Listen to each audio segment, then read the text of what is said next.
کاغذوں میں آئینی طور پر بہاولپور کا صوبہ ابھی تک بحال نہیں ہو سکا۔ اس کی وجوہات سیاسی ہیں، یقیناً ہیں، لیکن کہتے ہیں کہ اب بہاولپور کے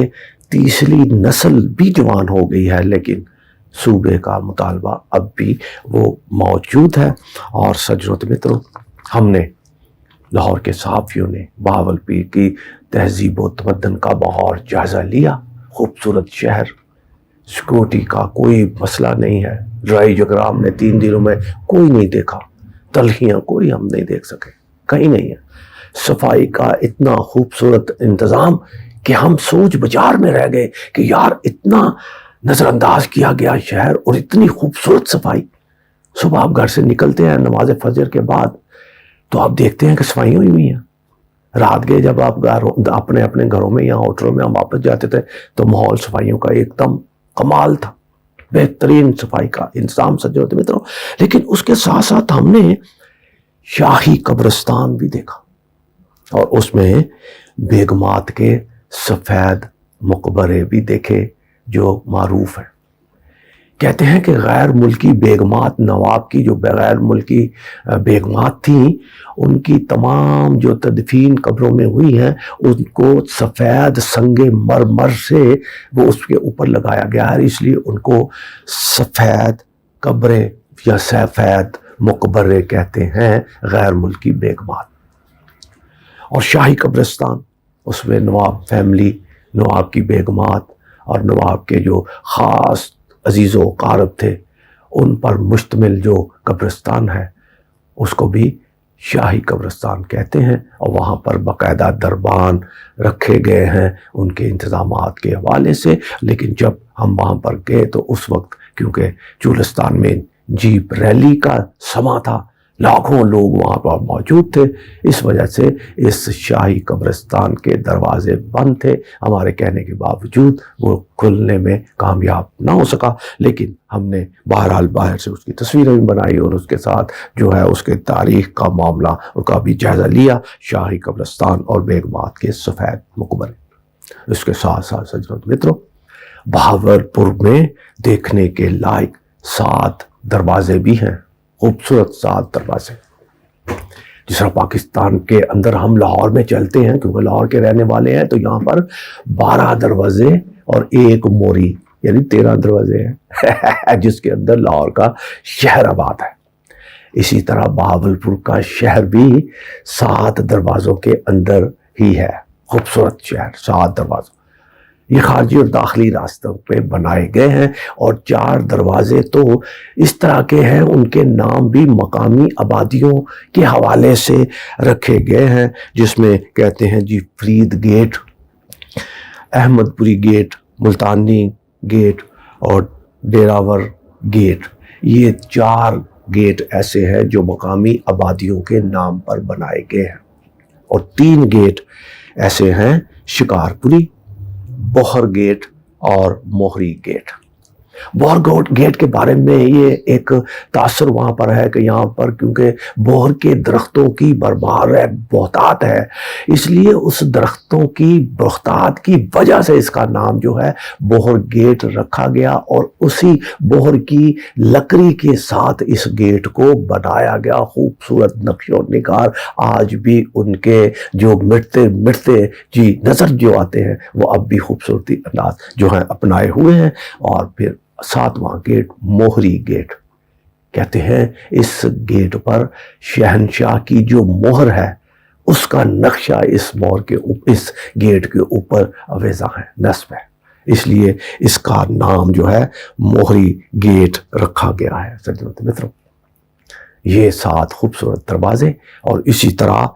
11 تاریخی مقامات بھی ہیں بہاولپور کی خوبصورتی کو اجاگر کرنے کے لیے، اور ان کی تہذیب و تمدن کا بغور جائزہ لینے کے لیے ان تاریخی مقامات کی سیر کرنا بھی ضروری ہے، جو لاہور کے صحافیوں نے ڈاکٹر جام اور وہاں کے مقامی لوگوں کے ساتھ اس کا وزٹ کیا۔ اور اس سارے جو پروجیکٹ ہے جو پاکستان کے اندر جو صحافی جو لاہور سے بہاولپور میں گئے ہیں، اس میں سب سے اہم جو رابطہ کار رہے ہیں وہ رانا خالد قمر لاہور کے صحافی جن کا تعلق بہاولپور سے رہا ہے، اور انہوں نے یونائٹڈ گروپ کا قیام کیا اور اس یونائٹڈ گروپ سے ملے جلے تمام صحافیوں کو اور لاہور پریس کلب کے منتخب لوگوں کو اور ان کے کونسل ممبروں پر مشتمل اس وزٹ کا اہتمام کیا، اور تمام تر معاملات میں جو ہے وہ سہولت کرتے رہے۔ رانا خالد قمر بھی اس حوالے سے ڈاکٹر جام کے ساتھ ساتھ جو ہے سایہ بنے رہے اور رہنمائی کرتے رہے سجنوں متروں۔ اور ساتھ میں نے 11 تاریخی مقامات کی بات کی سجنوں متروں۔ یہ خوبصورت مقامات جو ہیں اس میں عباسیہ مسجد بہت خوبصورت سنگ مرمر سے بنی خوبصورت نقش و نگار اور عباسیہ دور کی یاد تازہ کرتی ہوئی یہ عباسیہ مسجد، سینٹرل لائبریری، اس لائبریری میں 1.5 لاکھ سے زائد کتب موجود ہیں سجنوں متروں، اور اس لائبریری کی انفرادیت یہ ہے کہ یہ معذور اور نابینا افراد کے لیے بھی سہولت کاری کرتی ہے، وہ بھی اس لائبریری سے مستفید ہو سکتے ہیں، اس طرح کا وہاں پر اہتمام کر رکھا ہے۔ قلعہ ڈیراور خوبصورت مقام جس کا میں پہلے ذکر کر چکا ہوں۔ نور محل، یہ نواب صاحب کی اہلیہ محترمہ نور بیگم کے نام پر یہ بنایا گیا ہے، اور اس میں خوبصورت روزانہ کی بنیاد پر خوبصورت لائٹ ساؤنڈ شو ہوتا ہے، جس میں بہت سارے لوگ پاکستان سے باہر کے آئے ہوئے اور پاکستان کے کونے کونے سے آئے سیاح اس کا وزٹ ضرور کرتے ہیں، اور لاہور کے صحافیوں نے بھی اس کا کیا اور یقیناً وہ محظوظ بھی ہوئے۔ بہت خوبصورت منظر جب لائٹیں جلتی ہیں اس وقت، اور اس کے اندر جو وزٹ کیا بہت سارے نوادرات اور آثار قدیمہ کے حوالے سے بھی بہت ساری اہم چیزیں وہاں پر موجود ہیں، اور اب بھی وہاں پہ بہاولپور کے مقامی لوگوں نے نوابوں جیسا لباس پہن کر وہاں پر ڈیوٹیاں ادا کر رہے ہوتے ہیں۔ پوچھنے پہ بتایا گیا کہ یہ نوابوں کے وزیر کے رول پہ اندر ہیں، اب ان کو ہم نوابوں کے وزیر کا درجہ دیتے ہیں، وزیر کہہ لیجیے، اور وہ سیاحوں کی دلچسپی کا یقیناً مرکز ہوتے ہیں۔ دربار محل یہ بھی نواب صاحب کی اہلیہ کے نام پر ہی موجود ہے، جن سے سب سے زیادہ وہ محبت کرتے تھے، ان کی محبت کی یہ یادگار ہے جو دربار محل۔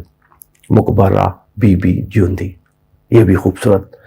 مقبرہ ہے وہاں پر، اور سنگ مرمر سے بنایا گیا خوبصورت، اور کہتے ہیں کہ یہ ایران کے ایک شاہ نے یہاں پر اس بی بی جیوندی کی یاد میں اس مقبرے کی تعمیر کی تھی۔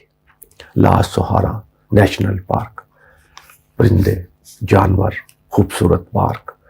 یہ یقیناً اسی طرح جس طرح دوسرے شہروں کے اندر پارک ہوتے ہیں اسی طرح سہارا پارک نیشنل پارک بہاولپور کی خوبصورتی میں اضافہ کرتا ہے۔ چڑیا گھر، ہاتھیوں کی بدمستیوں کا میں نے ذکر کیا، کالے ہرن، نیل گائے اور بہت سارے جانور، پرندے چرندے، اور چڑیا گھر کا بھی ایک عجیب منظر ہے اور خوبصورت منظر ہے، دیکھنے کے لائق ہے چڑیا گھر۔ لاہور کے صحافیوں نے جو لاہور کے چڑیا گھر اور دوسرے چڑیا گھروں کو بخوبی دیکھا ہے، پرکھا ہے، وہ بھی وہاں پر جا کر محظوظ ہوئے۔ عجائب گھر کے اندر بھی ہم نے وزٹ کیا، وہاں پر بھی بریفنگ دی گئی، اور وہاں پر بھی خوبصورت نوادرات اور نواب کے دور کی گاڑیاں، نواب کے دور کے انجن اور بہت سارا اسلحہ سامان، ملبوسات اور بہت ساری چیزیں جو دیکھنے کے قابل ہیں۔ ویلاگ میں اس تمام چیزوں کا تذکرہ ممکن نہیں ہے، لیکن دیکھنے کے قابل ہے عجائب گھر بہاولپور کا۔ گلزار محل اور فرید گیٹ، سجنوں متروں یہ ہے تاریخی مقامات۔ فرید گیٹ ایک خوبصورت گنجان علاقہ، اندرون شہر کی طرح، جس طرح اندرون شہر لاہور کا اندرون شہر ہے، بالکل اسی طرح اندرون شہر فرید گیٹ۔ ٹریڈ کے حوالے سے دکاندار، وہاں پر انجمن تاجران کی یونینز بھی ہیں، وہاں پر دکانیں بھی ہیں اور لمبے چوڑے دکانیں ہیں، اور ہر طرح کی کوئی چیز خریدنی ہو، بہاولپور کی کوئی سوغات لینی ہو، بہاولپور کی کوئی ملبوسات کے حوالے سے یا کچھ بھی خریدنا ہو، آپ فرید گیٹ کے اندر انٹر ہو جائیں، وہاں آپ کو تمام سہولتیں وہاں پر جو ہے میسر ہیں، آپ وہاں پر خرید و فروخت کر سکتے ہیں، اور یہ بالکل عین بہاولپور کے درمیان ہی یہ موجود ہے۔ سجنوں تے متروں، یہ دریائے سندھ اور ستلج کنارے بسا خوبصورت بہاولپور، جس میں ہم نے لاہور کے صحافیوں نے 3 دن گزارے، اور میں نے آپ کو اس تمام بہاولپور کی تہذیب و تمدن کے تمام احوال، شاہی مقبرے، سفید مقبرے اور تاریخی مقامات کی میں نے آپ کو اپنے ویلاگ میں سیر کروائی۔ اب تک اتنا ہی۔ سجنوں تے متروں، اپنا بہت خیال رکھیے گا۔ پاکستان زندہ باد۔